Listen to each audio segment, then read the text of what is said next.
Hello, everybody, and welcome to the LFC Transfer Room live stream with myself, Hassan, Carter, and Menti.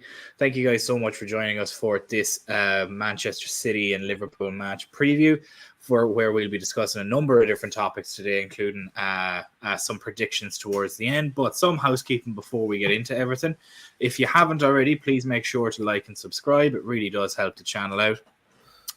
We're trying to hit our 10k mark, hopefully before the next transfer window. And that would be absolutely monumental if we could hit that. Make sure as well that you have all your bell notifications on for all future streams and videos, just so that you never miss out on anything. We're live every day from 7:30 UK time. We will have a post-match stream tomorrow from about 2:45 p.m. UK time. So make sure that you're in for that as well. And just with today as well, if you have any questions about the stream or anything like that, make sure post them in the comments, and we try and get to them all hopefully by the end of it. And we'll do a little bit of extra time, hopefully. But without further ado, we will get into some of the topics. And boy, is it a good one. With the mantle of the Premier League on the line, being in first position outright and ahead of everybody else, it is a great game to be going into. And of course, it's going to be against Man City, who faked so many injuries over the international break. But sure, look, they're scared. I'd be scared too. But so just a couple of thoughts on some of Klopp's comments earlier on in the press conference. He noted that the longer a streak goes on, the more likely it is to end. Now, similarly to what Ten Hag noted, that all eras come to an end, but I don't think this one's going to backfire just as badly. Hassan, I'll throw the question over to yourself first. Do you think this is where our run of poor form... For fuck's sake. Am I back? I should be back. I think I got lost there for a moment. Yeah, you're good. Cool. No bother. Do you think our poor run of form... I say poor run of form. Our lack of wins away to Man City is now going to start ending. And hopefully, as... to quote Ten Hag, eras do come to an end. So do you think this is possibly the end of an era with us maybe getting 3 points out of this for the first time, I think, since 2015 or 2016? Yeah, hopefully. But as you know, it has come at the very wrong time after international break and that 12:30 kickoff. We usually start very slow, but this time we cannot afford to. We must start on the front foot and put pressure on them. And I am really excited, and I really want. It will be a statement if we win there comfortably. Yeah, I think so as well. Considering their tactics prior to the international window of certain players giving up is probably the best word that you could put on it. Erling Haaland being one. Erling Haaland being one of them. But it is something that that I'm very much looking forward to tomorrow. As I said, I'd love a Darwin Nunez 90th minute winner, sprints down the sideline, boots all their water bottles into the stands and just headbutts Pep and just runs out of the stadium with the red card. I'd take the red card for that. I don't care. I'd absolutely love that. Carter, I'll throw the same question to yourself that I gave to Hassan. Do eras come to an end? Is this going to backfire on us like it has with Ten Hag, or are we? What's your thoughts on tomorrow? Are you confident? Are you a little bit worried? Or are you nice and calm going into tomorrow's game, not expecting much, but expecting sort of a long, drawn-out game?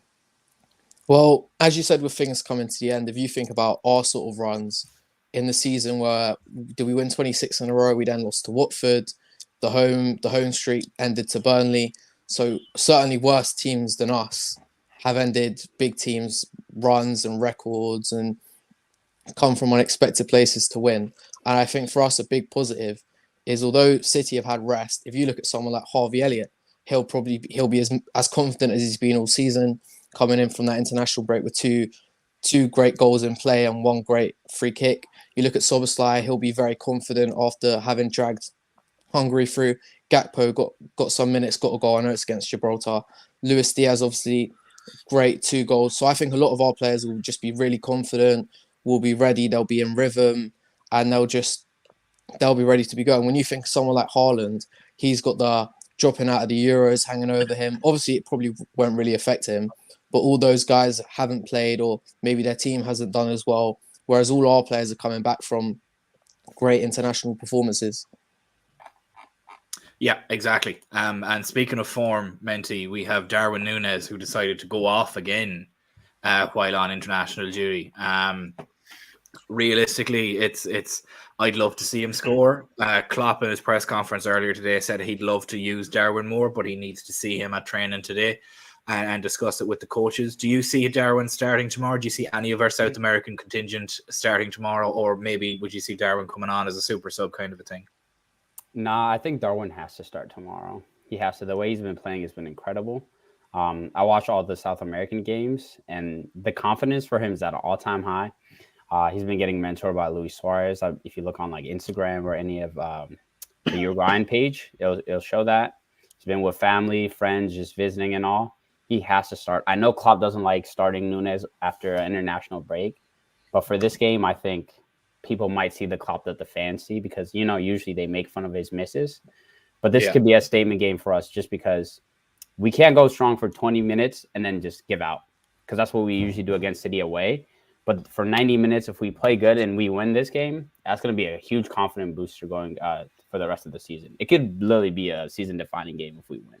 I personally think.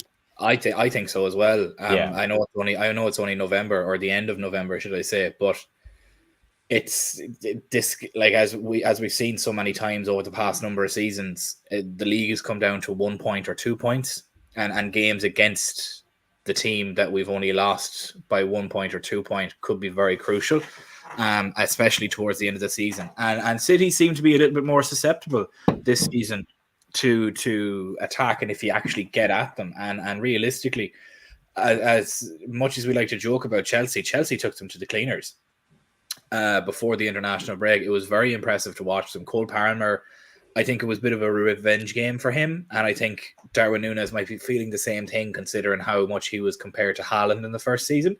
Something that Klopp noted in his presser as well was that even Mo Salah seen the potential of Darwin Nunez and wanted to help him and wanted to mentor him, which is probably why they've had such a connection this season so far, and it's beautiful to watch. But the next question that I'll throw this to the chat as well. Who's going to be your starting 11, basically? So, Carter, I'll throw it to yourself first. Can you give me your starting 11 for tomorrow? So ideally, I'd go with Alisson, Trent, Konate, Van Dijk. I'm going to say Gomez at left back. Mm-hmm. I'd then say I'd start Harvey Elliott as right midfield. I'd do 4-4-2. I'd do Harvey on the right. I'd do McAllister and Jones as the two central midfielders. I'd play Szoboszlai on the left. And then I play Salah with Nunez up top, because I just think that gives us the most. You still can kind of flip it into a 4-3-3 when we have the ball, with Szoboszlai on the wing like he does for his national team, and he's played there for Leipzig. So you can go into a 4-3-3, but you also then have Harvey, who's got a bit more work rate than maybe if you played a Salah at right wing to come back and help and double up with Trent. And I also think that's quite an intense pressing team. You have Szoboszlai, you have Elliott, and you have Jones, who I'd probably argue are the three best pressing midfielders. And then also you have Salah a lot closer to the goal. So rather than him getting the ball 50 yards away from goal at the sideline, he's maybe at the halfway line, like he did against Man City last year against Cancelo. So I just think we got to put Salah as close to the goal as possible. And if that means sacrificing Jota or Diaz or Gakpo, I think that's what we got to do. Yeah, I agree with you. We need as much cover as we possibly can and as much pressing as we possibly can, purely because City don't seem to like this season when you get after them. They don't have the midfielders that they had last season that can hold the ball, similarly like to a De Bruyne. A question that I'll throw to yourself, Hassan, is as Carter mentioned, you'd have Jones in midfield, or sorry, he'd have you did say Jones in the central midfield, Carter, didn't you? Sorry, I said Jones and McAllister. Jones and McAllister central, and Szoboszlai and Harvey on the wings. Would you agree with that starting 11, Hassan, or maybe would you switch Jones for Gravenberch? I know Jones is a very good in possession player. What do you think? For me, the midfielder should be Gravenberch, McAllister, and Szoboszlai. Are you playing a 4-3-3? Yeah, 4-3-3. And I think Shimikas will start. I think there was a problem with Gomez. He didn't start the last game, so maybe. And Shimikas came earlier from international duty as well. Yeah. So Well, Simi came back from international duty and he came out and said it in a presser himself as well, that he came back purely because he was on suspension risk. It wasn't anything got to do with an injury. So that's why he left the Greece team early. So it's purely so that he didn't miss their next game. Klopp was in his presser this morning and he said that everybody other than the people that are out long-term are back and available. So Jones is available, Gravenberch is available, Konate is available, Gomez is available. I think this is probably the most at full strength we've been in quite a while. At this point, I just don't count Thiago as a player. Realistically, he's a very expensive, nice thing to look at. And the sooner he's gone and that 200 grand a week is off our wage slip, the happier I'll be. Menti, I'll throw the same question to you. Carter gave his starting 11 there, and it's an interesting one. I quite like it, especially for a pressing and when out of possession. Give us your starting 11. Hassan went with a 4-3-3. Would you go similarly to Carter or Hassan? A little bit more towards Hassan. I would say 4-3-3. Alisson in goal. Trent right. If Konate's healthy, I'm not too sure how healthy he is. He's going to start for sure over Matip, Van Dijk, and then Tsimikas, I think. And for the midfield, left and right, it would be Szoboszlai. I think he's going to play McAllister just because against City, you need ball retention, and he's really good with the ball. In this situation, he'll thrive. And Jones and Gravenberch, it's just up to the coach at that point. But I know Gravenberch a little bit more press resistant, and his ball progression is a little bit better. But it's all up to Klopp at that point in the midfield. But I think the starting three should be Nunez, Salah, and then Diaz, I think. Yeah, I fully agree with that starting front three. I'd actually go with a completely different way than all three of you, and I'd go a 4-2-3-1. Okay. I would have, because I think that would allow us an awful lot more cover for any time we would lose the ball. We're not counter-attack suspect at that point. I'd have Alisson in goal. I joke I'd have Kelleher because Alisson's I'm joking. No, I wouldn't do that. Jesus fucking Christ. Alisson in goal. I'd have Trent on our right-hand side. I'd have Alisson in goal. I'd have Gomez on the right. Konate to his left, to the right side at centre-back. Virgil van Dijk as the left-sided centre-back. Tsimikas as the left-back. I'd then have Trent and McAllister as the two double pivots in the CDM role. And then in front of them, I would have Szoboszlai. On the left of Szoboszlai, I'd have Diaz. On the right of Szoboszlai, I'd have Salah, and leave Nunez as a lone man up there to pin their centre-backs back and allow Salah and Diaz to run at them and Szoboszlai to run into the space against them. It would provide numbers in that them half spaces between the back four and the midfield.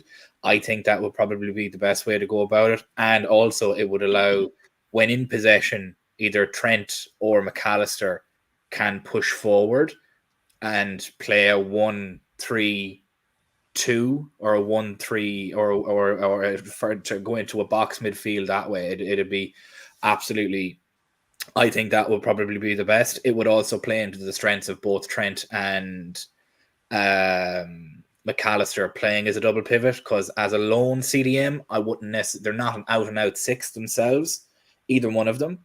But when they're beside each other, I think both of them work fantastically in a double pivot.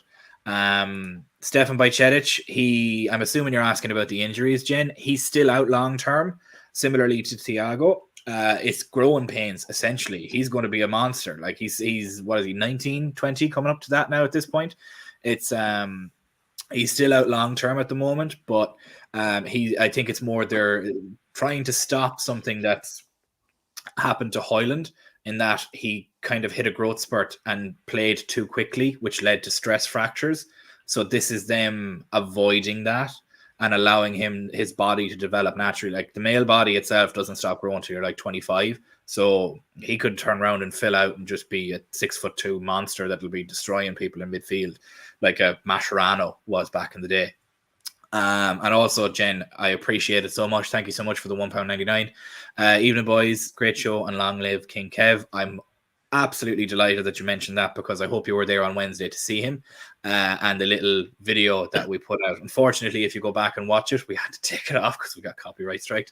But for anybody that watched it live, it was pretty cool. I quite enjoyed it myself. But yeah, thank you so much, Jen. It's very much appreciated. It all goes back towards the channel and making more content for you guys, so we very, very much appreciate it.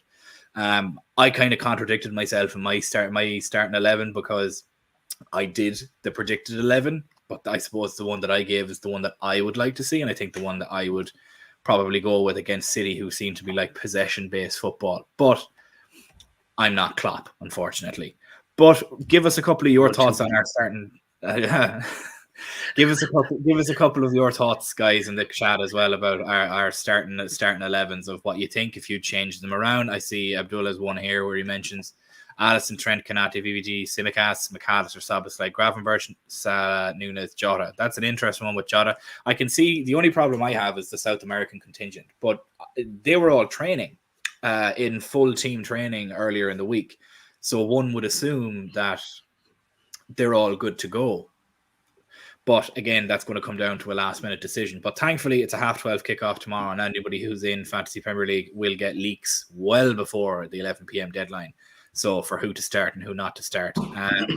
But speaking of who to start and who not to start, are you at all surprised, Menti, in relation to how miraculously the fountain of youth and health has hit Man City just before this game? They've had so many injuries. They were struck down with so many problems, and all of a sudden, in the space of 48 hours, they're all peak fitness again. Now, Pep did come out and say that Haaland was playing with a couple of niggles today in training, but I trust him as far as I could throw him, to be honest with you. Are you surprised at this tactic of pulling players from international duty, or are you expecting funny tactics at this point and shenanigans? Nah, I think based on the rivalry between Klopp and Pep, I do expect this. Just because the form that City is on is not similar to last year. If you look at it, they're a little bit shaky, if I'm being honest. But it's just Pep tactics at this point. I'm not worried about it, because we're all going to see them in the starting lineup when the game starts. So we should be all right. I think it's just tactics. Yeah, it's interesting gamesmanship, Hassan, really, when you think about it, that we've never really seen Pep like this before. He's never, well, we say he's never done this, but we're speaking on speculation that we think that he's had like a wee word in Haaland's ear, where he's like, just, fake an ankle injury so you can get home quicker, so you can rest up for this game. Maybe he did say it. Maybe it was all Haaland. Maybe he didn't say it. Maybe he is actually injured. We don't know. But there seems to be an awful lot of gamesmanship going on, more so than there has been in most other seasons. It's really been a straight punching match in most other seasons, but now there seems to be a little bit of sleight of hand. Coming back to the point earlier of, do eras come to an end? Do you think Pep is maybe a little bit frightened of how potent our attack is and the form that we're on recently? Yeah, for me, because this is a new team, sort of, and the last ones Pep was getting used to. He knew the midfielders and all the other players. Now the midfield is almost new. Attack with Nunes has come to life. So I think Pep is worried. I've never seen him doing these type of things. And for me, this shows the mentality of our players and their players also. Our players went on the duty and they played their hearts out, and they must be getting ready for this match also. And their players were just focused on this game. So maybe and as you know, form matters a lot in these matches, and confidence is is the key. So I think Pep is worried. The players are worried. Haaland, uh, I don't think our defenders take care of him. The only players who worry me are Foden and Silva. Hopefully, we can our left back and right back and midfielders can cover them and help our defense. Yeah, it's interesting because we had a conversation earlier in the group chat a couple of days ago. I say a couple of days ago, it's before the international break, of if Jeremy Doku would start.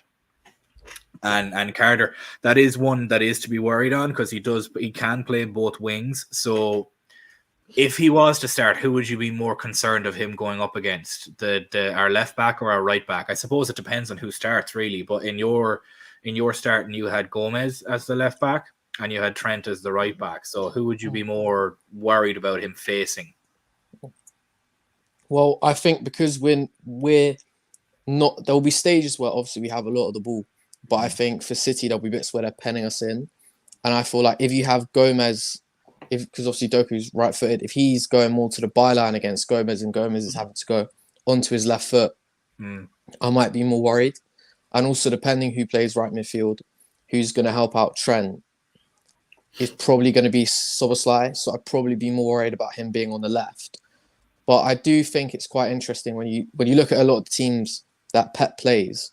I think Doku will start, but it wouldn't be out of the realms of possibility to see Grealish on one wing, Bernardo Silva on the other, just to try and stop us counter-attacking as much as possible. Like a lot of the times he does bring, I would be very surprised if Grealish doesn't play, but I think if he doesn't, it's definitely Bernardo Silva on the right, Jeremy Doku on the left. But I think we've got a good chance. Honestly, I think we've got a good chance against them. I think if we properly sit back, the winger comes back and help. If it's Diaz on the left or someone on the left doubling up, they've not really got an overlapping fullback. Obviously, Walker's there, but on the left, Gavardio, Touchwood, but I don't see him overlapping Doku and putting a killer ball in the box. So I think I'd maybe go the right, even if it's going. I mean, our left, even if it's Gomez or Tsimikas, I'd probably be more worried about him going on that side. Yeah, I would as well. Trent does seem to have problems with guys who are dribblers and guys who can take the ball towards him, and Doku is that player. But I genuinely think that it's interesting because it's a hard game to call, and everybody seems to be calling this as a draw. And I myself think this is going to go one of two ways. This is either going to be a 1-0 victory for either team, or it's going to be an absolute massacre of a game, and it'll end up being 3 or 4-0. I don't think it's going to be anything in between. I think it's either going to be a grinded out, slow building 90th minute winner kind of a game, or somebody's going to score early and the floodgates are going to open. I think that's the way it could go, especially with both teams coming off an international break. Jim Hughes has it down here as a 2-2 draw. I don't know, Jim Hughes. I think City are more susceptible to conceding than we are, especially against bigger teams. And I say bigger teams because, well, they went against Chelsea and had 4 pumped past them. So it's an interesting thing to look at. It's something that I really, really, really am looking forward to, because it's the first proper game and we're hitting our form, and the likes of Nunez and Diaz and Salah are all coming off a ridiculous international break where they've all grabbed multiple goals and assists, and it's absolutely fantastic to watch. So I'm just looking at a couple of the notes that I have here and trying to read out to them. Actually, this is actually a great question that I found. This was asked to Willem is saying 3-1 Liverpool. Jen is saying 8-0. I'm assuming that's to Liverpool. Hat-trick for Salah and Nunez. Could you imagine the scenes? I'm out in the pub watching it tomorrow. I don't think I'll come home if that's the scoreline. Being genuinely honest with you, that'd be absolutely nuts. As Abdul says here, that we need to control the midfield, hit them on the counter and transition. Nunez, Jota, Gakpo, Salah and Diaz are all there to take chances and play it up front. And obviously, he hopes that the refs do their job properly. Similarly to what you mentioned, Hassan, of sitting back, allowing City to come on to us and then hitting them with a counter, which is why I think my idea of leaving Nunez up there as a lone striker will pin them back and put the fear of God into the likes of Ruben Diaz. It'll be absolutely. I think this is a statement game for Nunez. I think he has an opportunity to come out here and get 2 goals, 3 goals. If he gets his first hat trick against Man City, I'll lose my life. It'll be absolutely beautiful. But the question that I wanted to get to that was asked Klopp in the interview, which was very interesting if you think about it. And I'll throw it to yourself first, Hassan, this time. Over the last number of seasons, is this the biggest game in the Premier League, Man City and Liverpool? Or do you think maybe some derbies hold a little bit more weight, or is it still Liverpool and Man United? Does that still hold more weight than Man City and Liverpool? Or is there even like the North London derby? Does that take precedence over Man City, Liverpool? Or is this the game the past 7 or 8 years? This is the game now. Those are historical matches. Those means a lot to fans, but the repercussions, the league depend on this fixture, and I don't think any other game comes to this. So for me, the whole game depends on the tactics which Pep adopts. If he goes toe to toe with us like he tried with Chelsea, they'll gonna lose because our defense is much better than Chelsea. So, and Ellison is the X factor for me, and Van Dijk is is old himself, like when he was in the title winning season. So I'm really positive if he goes like he usually goes at home in at Anfield, he goes defensive, then the game can be a difficult one for us, and they can get 1 goal, lucky goal like De Bruyne deflection, which Yeah. really killed me. So if they go toe to toe, I think we're gonna win. I think so too. Because I seen with Chelsea, did happen to them. They try to step up into it, and I don't think that's how they're built without De Bruyne. They can't step up into it, but it's an interesting take. I think if they do step up and try to go toe to toe, Nunez is just going to run riot, and Salah's going to run riot in behind them. Those two will link up. And yeah, Chase Muse, I thought this was funny. If we're relegated to Division 1, I'm more likely to stay than if we won the Champions League. Get to fuck. There's not a hope of that happening. Of you staying. You'd sooner sign on for benefits than you would stay at Man City if you were demoted all the way to the Vanarama League. Kiss my ass. No, don't even try and lie about that. Like, it's just like at least have the brass balls to say, if we did get relegated, yeah, I think I'm better than the League One or the Vanar National League. And I'd be like, okay, yeah, fair enough. The man knows his worth. Like, have some fucking integrity, man. But anyways, Carter, I'll move on to yourself with the same question. Is this the game over the past number of years, or does the likes of a Merseyside derby or Liverpool v Manchester, that rivalry still hold precedence over this for now, at least? I think the highest level of football that you'll see is probably us versus City. But I think sometimes it does get a bit heated. But I think if you actually want to watch a properly heated game, I might actually throw out Chelsea Spurs, because I think, because obviously they are more historical, although Spurs haven't won stuff, Spurs were and used to be a quite a big team and have won things and had lots of good players. And I do think there is, after the Hazard goal that took them out of the title race, and there's been a few very heated games, it is now, I would say that's maybe the most intense, but I would say in terms of a high quality game, it is Liverpool City. Like, I don't know for you lot, but sometimes when, especially the year we won the league or the year we sort of get a point off, I can't enjoy the games. Like, it's actually it's the best game and the worst game. Like, because I just sit there like, you're not even relaxed. You're like on edge the whole time. You're like one sloppy pass and De Bruyne is going to kick the ball off Matip and it's going to go in, or we go 1-0 up and next thing you know, they've done 7 passes, ripped us open, cut the ball back, and it's just the most. It's when you win it, it's the best game. But I absolutely hate. It's the worst 90 minutes of the season by a mile every single time. It's just horrible. But it is, in terms of if you're a neutral, it is probably the best game. I'd argue even if you're not a neutral, it's because of that it's the best game as well. Because I'll give you the example last night of the 49ers playing the Seahawks. That's their division rival and their closest rival in that division. They know each other as well as any other team could know each other. And shenanigans always happen in that game.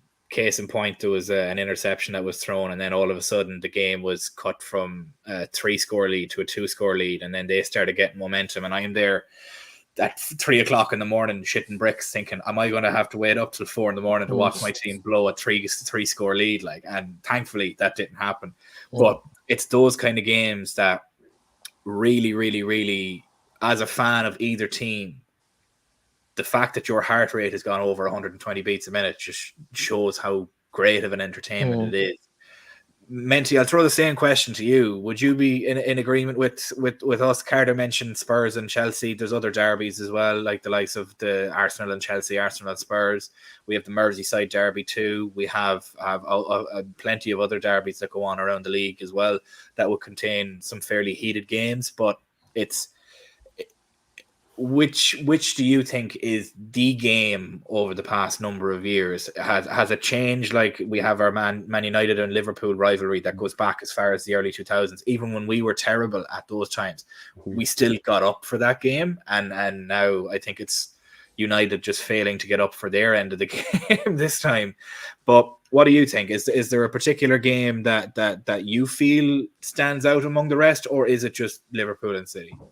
I agree with most of what Carter said, but for me, I would have to say Man City, Liverpool, just because I get so excited. Just because it's either we're going to get a 1-0 or like 3-4. It's going to be a high scoring. And if you look at it from a technical perspective or like tactical perspective, it's going to be a great game to watch. It's very pleasing for the eye. I'm not looking at it historically. I'm just looking at it strictly football perspective. I got to say Pool City. I just love enjoying. I agree with Carter. Sometimes I'd be sitting there just like scared. If I see Haaland making a run from the back, I'm like, no.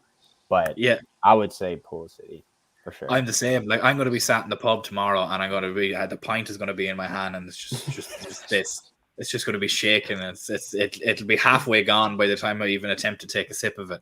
I look like an addict. But it is. I think it is one of the best games, and it's shocking considering that everyone thinks it's one of the best games, and it's been given the worst TV slot of all. Another 12:30 kickoff, and it would make you wonder that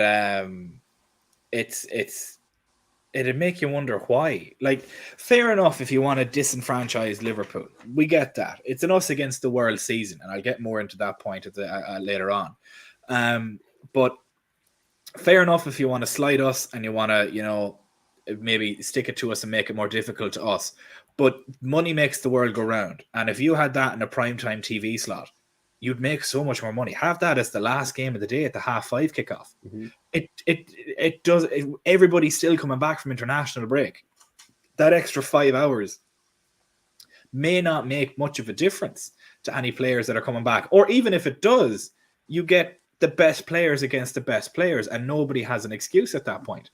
It just boggles my mind how another 12:30 kickoff could be wasted on what is the game of the season so far, and for the top of the mantle of the Premier League, and it's absolutely shocking. But to go on to the us against the world mentality, during his interview earlier, Klopp was asked about the hard times that teams face that allowed them to gel, and if you look at it from a subjective view, Liverpool have gelled very, very well, very, very quickly, almost surprisingly so, considering how a whole midfield was rebuilt in one transfer window, and they've gelled as well as they have. The likes of Gravenberch hitting the ground running, McAllister, while playing out of position, still being one of the best in the league at that position. I don't think I even need to say anything about Szoboszlai and what an impact that he's had. And even Endo coming in and performing well in the cup games and the Europa League games, he's been doing great in those situations too. It's fantastic to watch and see, and you can even see it in the behind the scenes stuff that the team is just really gelled.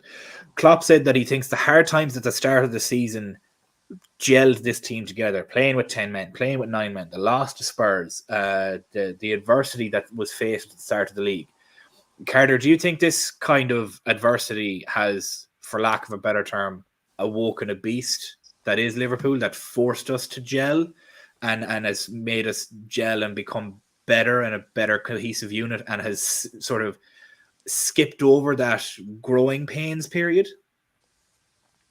I think it probably has to a level. Like, if you look at Tottenham now, they haven't had that. Like, they've only just started having the issues. And I wouldn't say in a lot of games that we have actually played that well.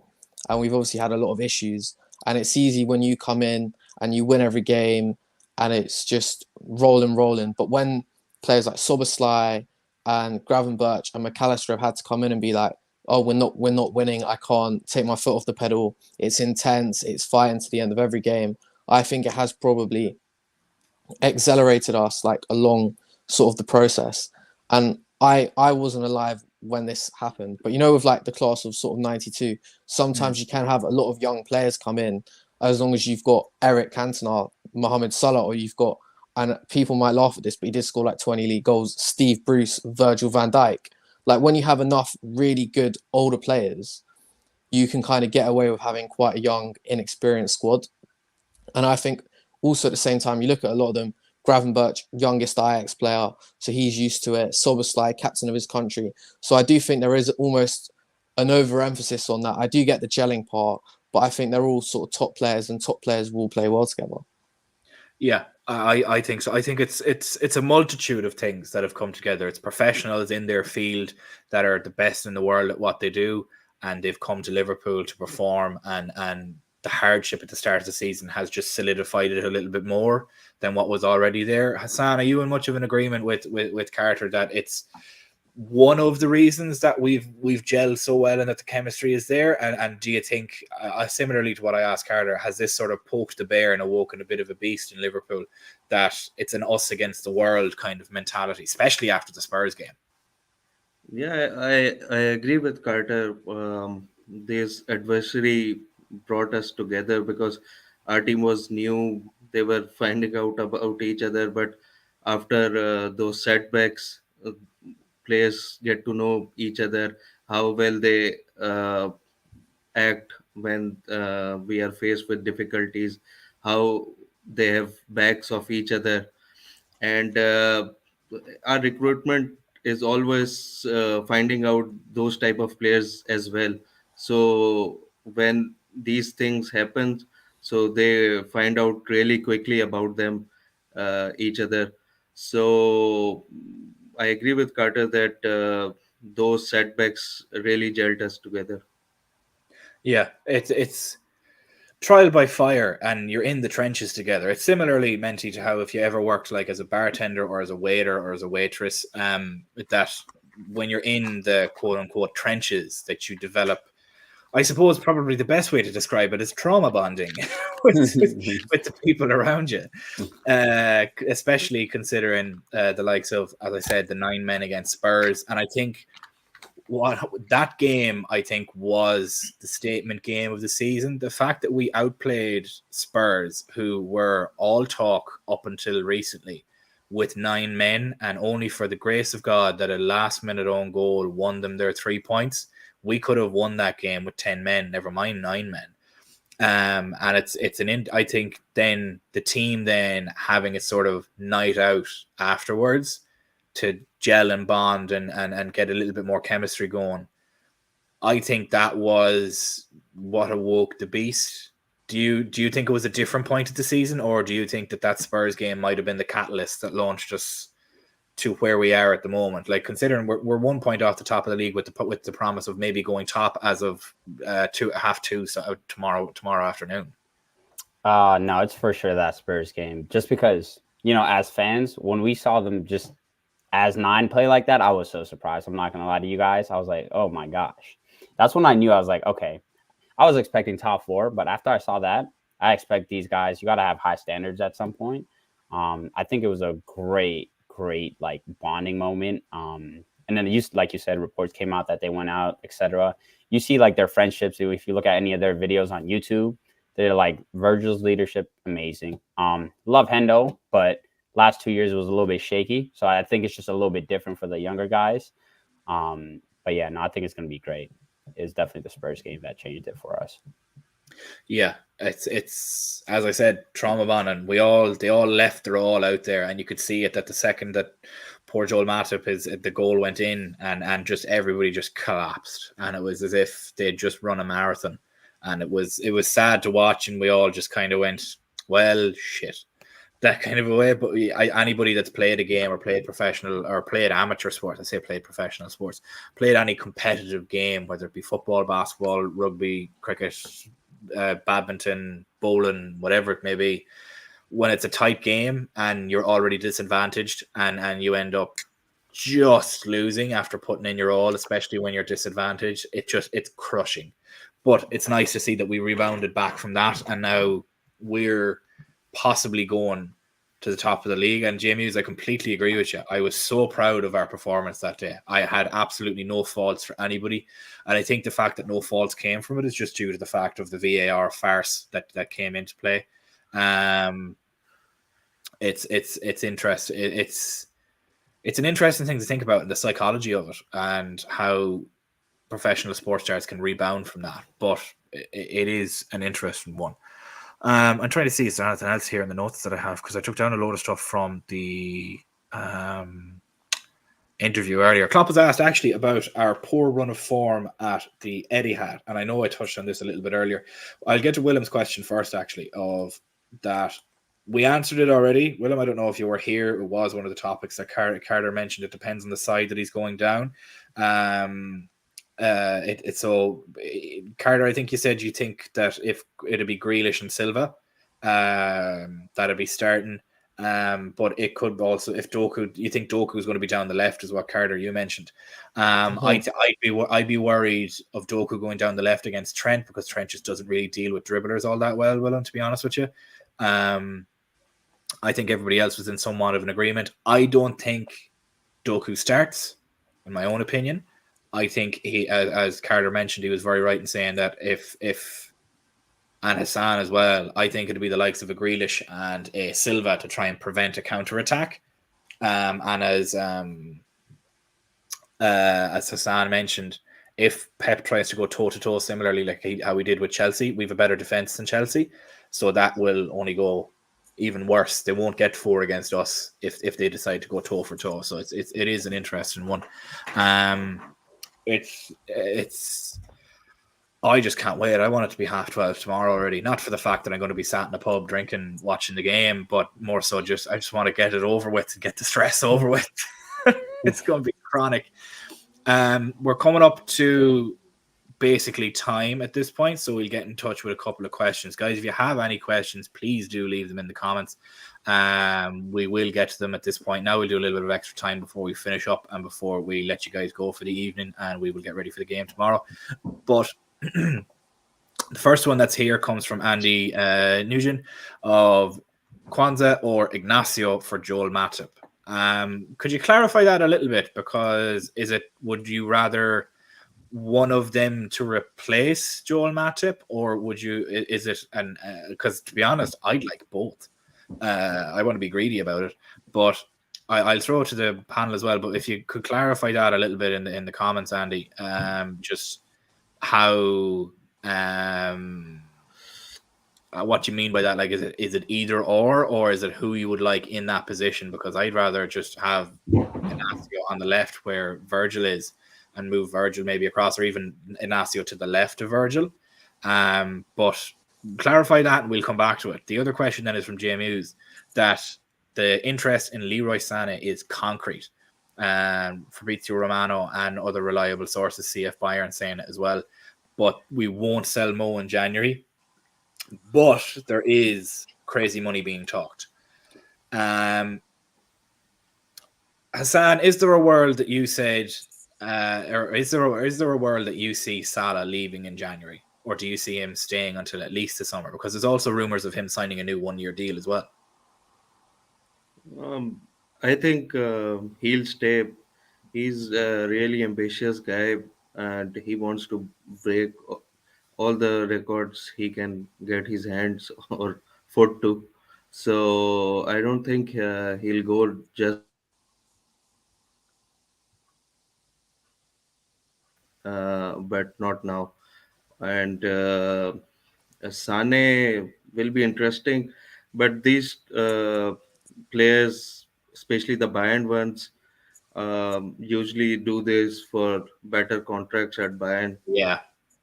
So I'm not really focusing on those rumors. Our priority will be, as he mentioned, a center back and someone um, on a right back, maybe. Yeah, it's I think I'm of a similar opinion. I think Salah resigns. I don't think he's going anywhere, which in that aspect I think that means we also miss out on Mbappe, which for whatever reason we think he might be coming our way, it would mean that we do miss out, because I can't see a world where we have both of them in the team unless John Henry has absolutely lost the plot and decides to pay for the two of them. But I can't see that happening myself. Carter, with Leroy Sané, with our current team that it is at the moment, where do you see him slotting in if he was to come here? I do think just because of the way sort of Nunez, and if we signed him and had Salah, I probably think he'd play on the left wing like he did with City. Like, I think if you remember, sort of there were lots of times where De Bruyne would play the ball and Sané would be able to come for a cutback or just knock it in, and you could sort of recreate that with Trent. And I think for someone like Nunez, it would give him a lot more easy chances, sort of like cutbacks and dinked in crosses and bits and pieces. But I do think it's such a just. I would like to go for someone younger, like as good as he is. He's had a few injury issues. Like, I just think we're in a sort of a difficult spot, because I always think back to, if you get 200 million for Salah, it's kind of too good to almost not take. Like, as good as he is, I think COVID and not being able to sell Mane for a proper fee has really sort of shot us in the foot. Because let's say COVID never happens, the 1 year after we win the league, you sell Mane to Barcelona, or you sell him to PSG or someone for 150 million. You think that covers Firmino, Salah, Mane, all the costs for them, and you make 50 mil. But only selling them for 30, you do kind of look at us and think, does selling Salah let you get the sort of top defender you want? Does it let you get the top 6 you want? Does it then let you get the top right winger? Like, because we're linked to, like, I'd probably rather the Bakayoko from PSV than what's his name, than Sane. Like, if you look, someone like Brentford was strongly linked to him, and obviously Brentford have, in terms of attacking players, they've signed a lot of good promising players. They were linked to a lot of top promising players who they couldn't sign, apart from maybe Mudryk, although maybe would have worked out differently for him. So I just think we're in a difficult position. I do think, though, with Sane, the option of playing on both wings is probably something we should look for, because when you look and think, right now we only really have one right winger. Like, I've seen things on Twitter of people saying Diaz on the right, but he's never really played there. I don't think he's played his best football there at all. Like, was it the game? Maybe was it against Benfica where he played in the Champions League? I don't think that was his. It's not really his natural game, I don't think. So I would maybe like to see, even if Salah doesn't go, maybe a sort of like Sane, someone who can play on both wings. Yeah, more versatility, positionless football, essentially. I'd love to see that as well. Like, we have that with the likes of a Szoboszlai and McAllister, guys that can play in all 3 positions in midfield, and with Szoboszlai can also play a wing as well, or a central attacking midfielder. It is great to have that versatility in there to allow you to be flexible with how you play. Menti, similar question to yourself of Leroy Sané. If he does come, and for whatever fee it may be, do you see him fitting in anywhere seamlessly, or is this maybe actually, because personally I don't see him fitting in anywhere. It's one of them things where I think our front, we need to be assessing from the back rather than the front. Our front is set. Do you see this as similar to what Hassan said, of just a player trying to get another contract or a better contract out of Bayern? Yeah, I really don't see Sané on our team. Like Carter said, I would definitely go with someone younger. My preference is Kavicha just because he can play on both sides, and technically he's like amazing. You've seen him when he played against us as well. But yeah, no, I'd go for someone younger. The focus on like the front to me sometimes is just like it is mind boggling, just because we need help in the back, we need a 6. But yeah, no, I just don't see this working out for sure. I do think we need help in the front, but not in the way that most people would Yeah. think. I think we need help purely from the fact that Salah is going to be 32, 33. There's going to be a drop off eventually, and we need to prepare for that. Or we need to prepare for him leaving, because Doak, for as good as he is, he's very raw and very young and needs minutes to develop. And we would then need somebody who's maybe a little bit more solidified in first team minutes, that's maybe 22, 23, that sort of an age. Yes, go. I think for Salah, I like Diaby at Aston Villa because I used to watch him when he was at Leverkusen. Yeah. He's so filthy. I'm telling you, for his age is good. He's been getting good minutes over there. If you put him in our system, he wouldn't be bad. I don't think he'd be expensive either. I'm not too sure on the price, but Diaby is a good shout.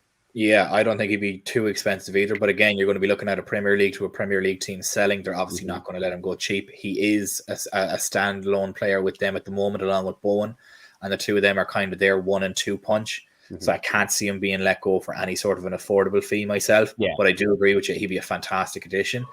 I think we just, as Jimmy has mentioned, like, he's still a kid. He's still a boy. He's very young.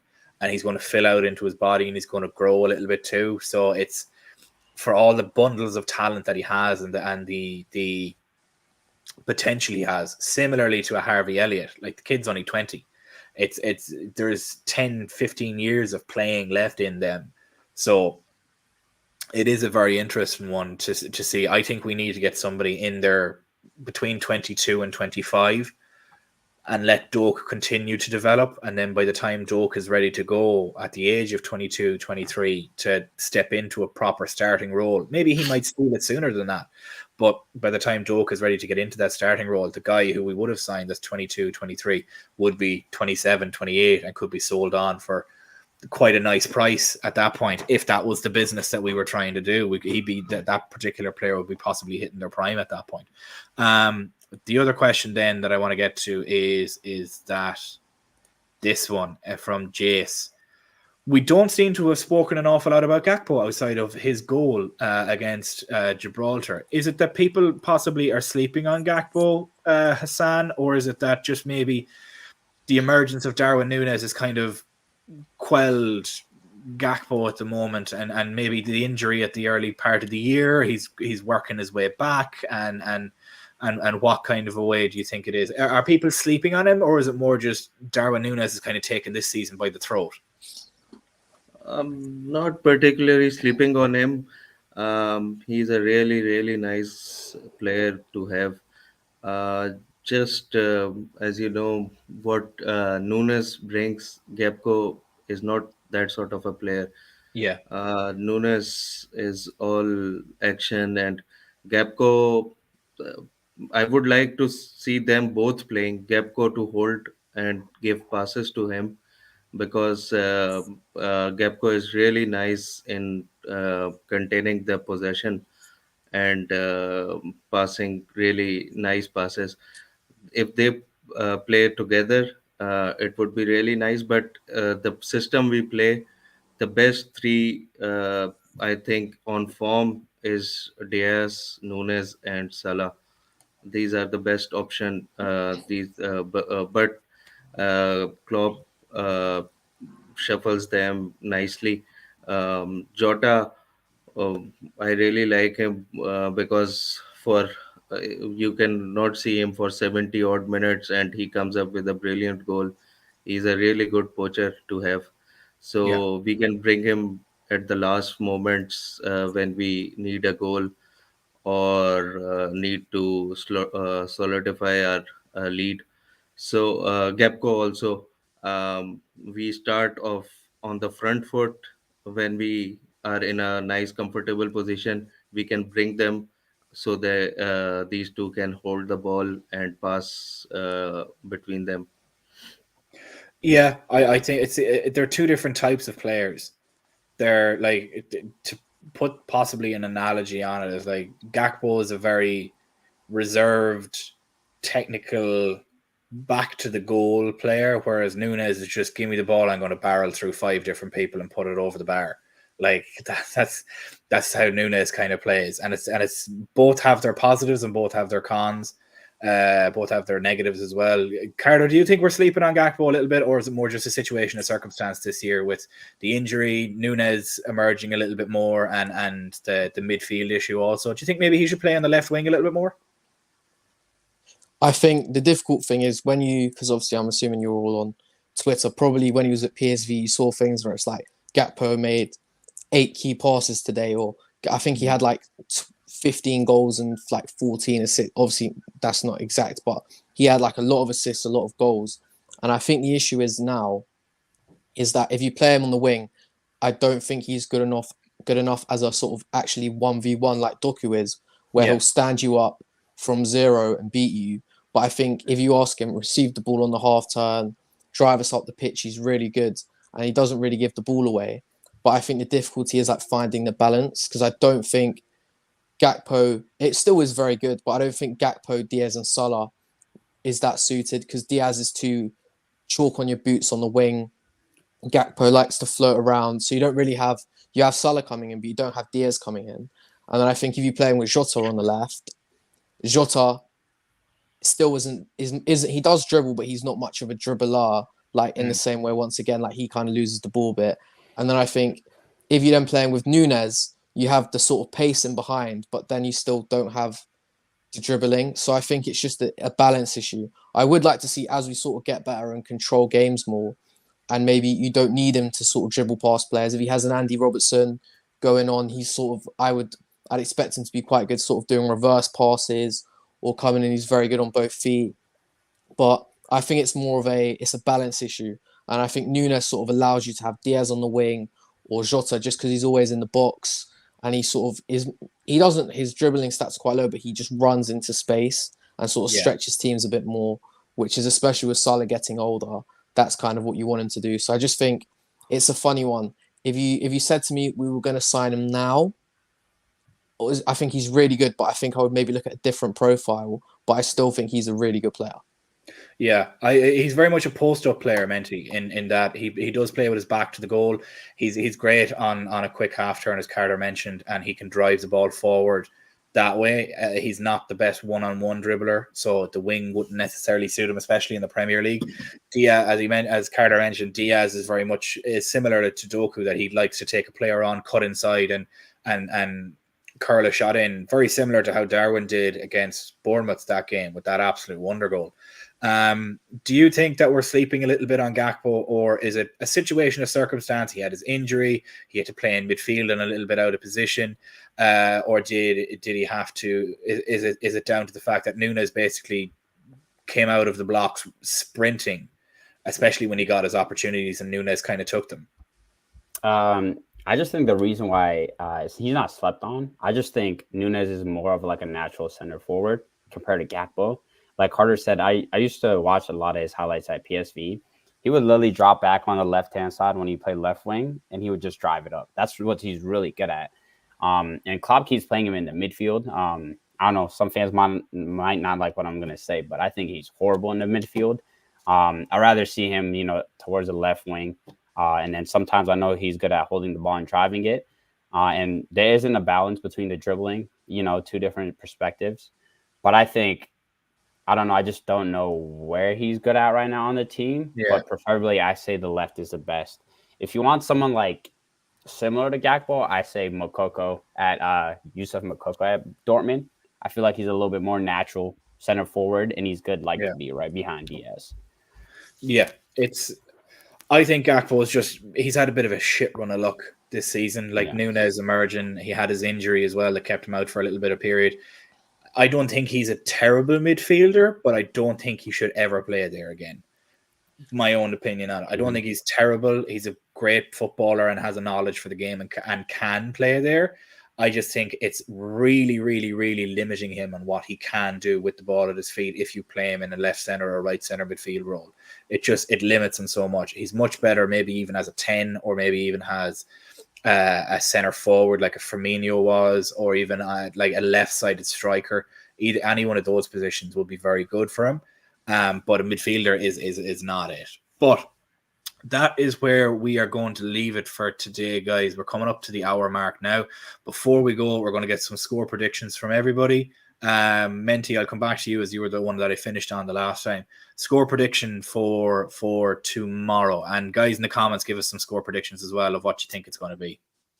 3-2 pool. Cool. Carter, what do you think?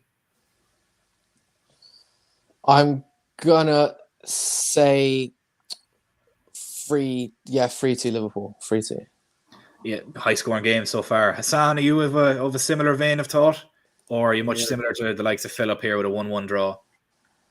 1-3. To Liverpool. I like that as well. I think, as I mentioned, it's going to be a 1-0 victory or it's going to be an absolute blowout. And I think it'll be either 1-0 Liverpool or 4-0 Liverpool, in my own opinion. I think this is going to be a grinded out game, and I think we're going to be in for 90 plus minutes of absolute stress where I will be balding by the end of it, and I can't wait. It's what we love to see. As Jamie's mentioned, it's going to be a chess match. It is. This is the two teams that go against each other, and it's going to be absolutely brilliant to watch. But thank you guys so much for watching. If you haven't done so already, please do like and subscribe and try and help us hit that 10K mark. It's really going to help us moving forward. And Jen as well, thank you so much for the £1.99. It is always very much appreciated and we love it. Thank you guys so much for joining us. From myself, from Hassan, from Carter, from Menti. Thank you guys so much for joining us. We will see you tomorrow after the game on our post-match stream. I will be in the pub, but make sure I will be in the comments at some point. Thank you so much, guys. You'll never walk alone, and we shall see you next time.